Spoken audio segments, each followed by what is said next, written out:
দুমাস বন্ধ থাকার পর আজ মধ্যরাত থেকে চাঁদপুরের পদ্মা ও মেঘনা নদীর মোহনায় মাছ শিকারে নামছে জেলেরা।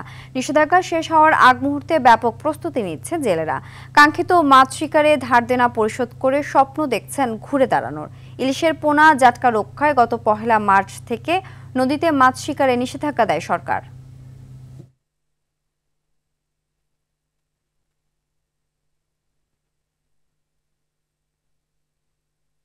আলহামদুলিল্লাহ আমরা নামবো, দেখি নদীতে মাছ পাই কিনা। আমরা নৌকা তেল দিছি, আলকাত্তা দিছি, জাল ঠিক করছি। আল্লাহ বাঁচালে যদি মাছ পাইলে তো ভামু, আর না হইলে তো আমরা দেনা বেনা যেটি কইরা থুইছি এটি দেওয়ানি আঙ্গু দুগ্ধা রেয়া যাইব। জাটকা রক্ষা যে অভিযানটা আমরা পরিচালনা করেছি এটা অত্যন্ত সফল হয়েছে এবং এর ফলে এই অঞ্চলে ইলিশের উৎপাদন বাড়বে। চাঁদপুর থেকে সরাসরি যুক্ত হচ্ছেন সহকর্মী শরীফ চৌধুরী। শরীফ, আজ থেকে তো জেলেরা মাছ ধরতে নামবেন, প্রস্তুতি কেমন দেখছেন?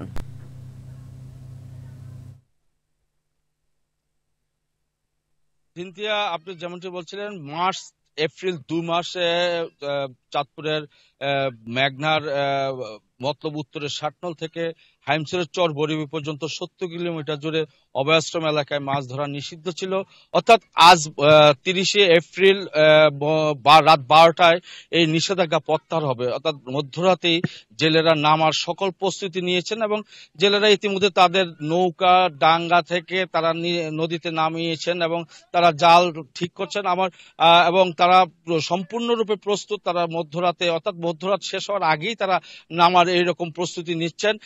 এদিকে গত ২ মাসে আমাকে মৎস্য কর্মকর্তা জানিয়েছিলেন, গোলাম মেহেদী জানিয়েছিলেন যে গত ২ মাসে যে অভিযান পরিচালনা করা হয়েছিল সেই অভিযানে প্রায় ৩৫০ জেলেকে আটক করা হয়েছিল এবং বিভিন্ন মেয়েদের জেল জরিমানা করা হয়েছিল এবং প্রায় ৩.৫ লক্ষ টাকা মানে জরিমানা আদায় করা হয়েছে তাদের কাছ থেকে। এছাড়াও ৬,৫০০ মেট্রিক টন ইলিশ মাছও জব্দ করা হয়েছে এই সময়। তো এই নদীতে এখন শুনশান নীরবতা থাকলেও কিছু কিছু নৌকা কিন্তু তারা মানে সময়ের আগেই নেমে পড়েছেন এবং নদীর মাঝখানে কিছু কিছু নৌকাকে দেখা যাচ্ছে। তবে অভিযান এখনো শেষ হয়নি, যার জন্য কোস্টগার্ড এবং নৌবাহিনী তাদের টল দিচ্ছেন, এখনো নদীতে তারা দিয়ে যাচ্ছেন। এদিকে জেলা প্রশাসক মোহাম্মদ মহসিন উদ্দিন আমাকে জানিয়েছেন যে আসলে মানে এই ২ মাসের যে অভিযান ছিল সেটা সফলতা ছিল অভিযানে, সেই জন্য এবার আশা করছেন ওনারা যে এবার ইলিশের উৎপাদন বৃদ্ধি পাবে নদীতে এবং জেলেদের এতে করে জেলেদেরই বেশি স্বার্থ রক্ষা হবে। তো এই ছিল চাঁদপুর থেকে আমার কাছে সর্বশেষ। সিনথিয়া, ধন্যবাদ।